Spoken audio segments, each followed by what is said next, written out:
Hello, everybody. We are going to be talking about the test review for systems, graphing systems of equations. We're going to be using Desmos for this, which is an online calculator. You'll notice there's no graphs on our test review. There won't be any graphs on your test either because you're just going to be doing your graphing on Desmos. And Desmos works by pretty much just doing all the work for you. You just have to enter in the equations and it will graph the lines for you. One thing that you will have to pay attention to are there's three types of solutions that you can get. Primarily, we're looking for where these two lines intersect, right? We want that point where those two lines intersect, which is an ordered pair, right? An x coordinate and a y coordinate. That's going to be our primary solution that we're looking for. However, there are two other types of solutions that we can get. We can get parallel lines, which would never intersect, which means there's no solution. So it would just be no solution on that. And we might even get the same exact line, which if they are the same exact line, that means they share every single point off to infinity, which means that they would have infinite solutions. Every point would be shared on those lines. So infinite would be your answer on those. So let's go through this and I'll show you how to use Desmos to do this. So let's start with our first problem. Y equals 6x plus 3, y equals 6x plus 1, right? This is plus 1. Yeah. So here's Desmos, right? You just type your equations over here on the left. So y equals 6x plus 3 and y equals 6x plus 1. Okay. You'll notice right off the bat that these are parallel lines, right? We could tell that before we even entered them because they have the same slope, but we put it in Desmos anyway, just to double check, right? So looking at this, we have parallel lines, which means there's no solution, right? They're never going to intersect. So on your Canvas quiz or on the test or whatever you're going to be answering, if you see this, you would just write no. That's all you got to do. Okay, just write no. It means no solution. Okay, I wrote it right there because I don't have any paper that I can write it down on to show you guys that's what you write, but that's what you would write, just no.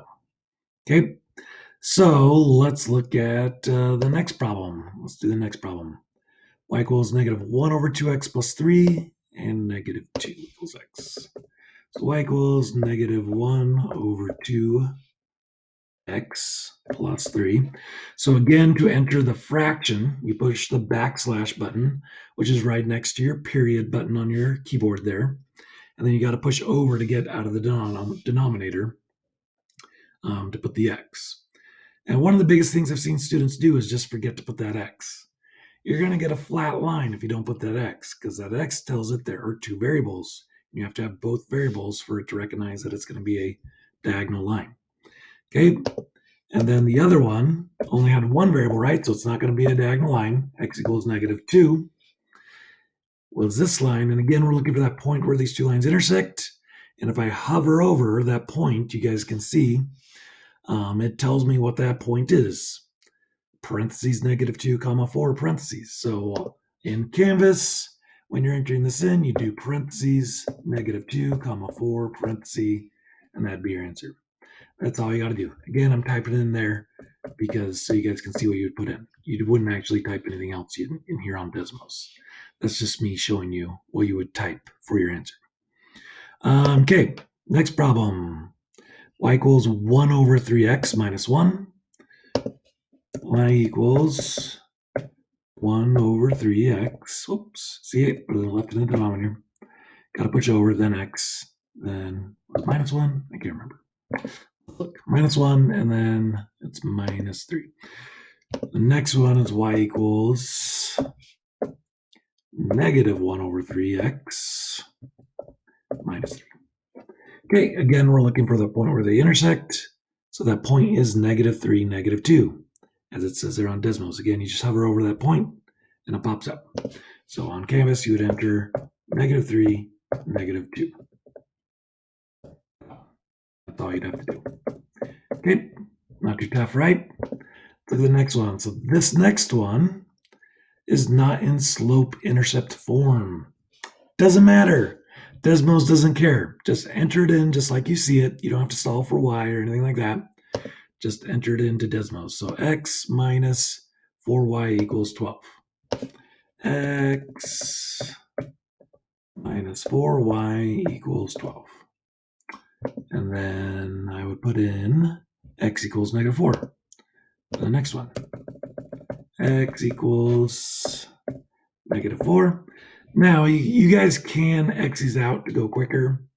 I'm keeping them, or I'm just pushing backspace to delete everything because I want to keep the colors, because I like green and blue. So, as you can probably tell by my hat.